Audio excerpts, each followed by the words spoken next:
పశ్చిమ గోదావరి జిల్లా చింతలపూడి పిల్లి సురేంద్రబాబు మీడియా సమావేశం నిర్వహించారు. ఈ సందర్భంగా ఆయన మాట్లాడారు.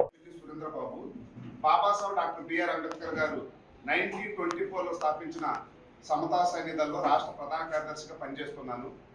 ఈ రోజు చింతలపూడిలో పత్రికా సమావేశం పెడతానికి ముఖ్య ఉద్దేశం ఏమిటంటే, జగన్మోహన్ రెడ్డి గారు 2019 ఎలక్షన్ ముందు జగన్ అనే నేను ఉన్నాను, విన్నాను, ఈశ్వరరీత్యా విలువలతో కూడిన రాజకీయం చేస్తానని చెప్పేసి అందరికీ మాట ఇచ్చి కనిపించిన ప్రతి ఎస్సీ పల్లికి వెళ్ళి అక్క, అమ్మ, తాత, అవ్వ, నేను ఒంటరి వాడిని, తండ్రి లేని వాడిని, ఒక్క అవకాశం ఇవ్వండి, నేను మీకున్నాను, మీకు ఏ సమస్య లేకుండా చూసుకుంటాను, మీ ఇంట్లో బిడ్డలాంటి వాడిని అని చెప్పేసి నమ్మబలికి మోసం చేశాడు.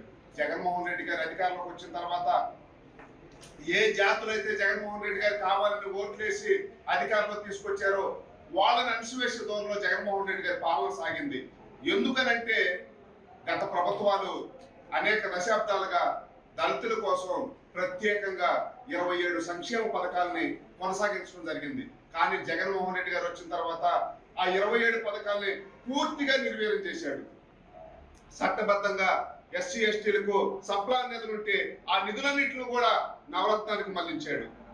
అంతేకాకుండా జగన్మోహన్ రెడ్డి గారి అధికారంలోకి వచ్చిన తర్వాత ఎస్సీ భూములు ఎవరైతే లాక్కున్నారో ఆ భూములన్నీ తిరిగి ఇచ్చే బాధ్యత నాదని చెప్పి తిరిగి ఇవ్వకపోగా జగన్మోహన్ రెడ్డి గారు ఏం చేశారంటే, జగనన్న కాలనీ పేరు మీదుగా ఏవైతే భూములు ఉన్నాయో ఎస్సీలకు సంబంధించిన దాదాపు 12,000 ఎకరాల భూములు లాక్కొని జగనన్న కాలనీలకు ఇచ్చాడు.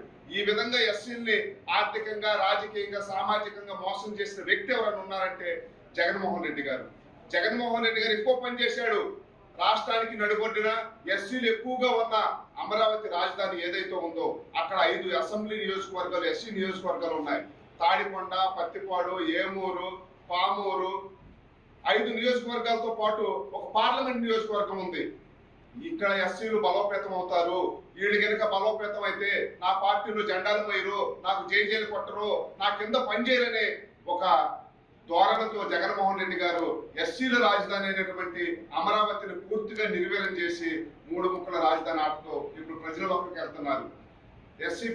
వైసీపీ పార్టీ నాయకులందరూ కూడా మా పార్టీ మేనిఫెస్టో ప్రకారం, మేము ఇచ్చిన హామీల ప్రకారం 99% అమలు చేశామని చెప్తున్నారు.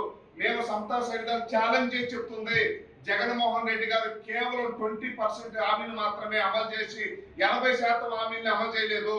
ఎందుకనంటే జగన్మోహన్ రెడ్డి గారు ఎలక్షన్ ముందు ప్రత్యేక హోదా తెస్తానన్నారు. అది ఆయన ఇచ్చిన హామీయే కదా. ఎక్కడికి వెళ్ళిపోయింది ఆ హామీ? రైల్వే జోన్ అన్నారు, ఆయన ఇచ్చిన హామీయే కదా. అది ఎందుకు తెలలేకపోయారు? పోలవరం ప్రాజెక్టు ప్రభుత్వ ఖజానాతోనైనా రాష్ట్ర ఖజానాతోనే కట్టాలన్నాడు, అది ఎందుకు చేయలేకపోయారు? ఈ విధంగా అనేకమైన హామీలు ఇచ్చి నెరవేర్చుకోకుండా ప్రజలను మోసం చేసిన వ్యక్తి జగన్మోహన్ రెడ్డి గారు. జగన్మోహన్ రెడ్డి గారు ఇప్పుడు కొత్తగా ఇంకొకటి తీసుకొచ్చారు.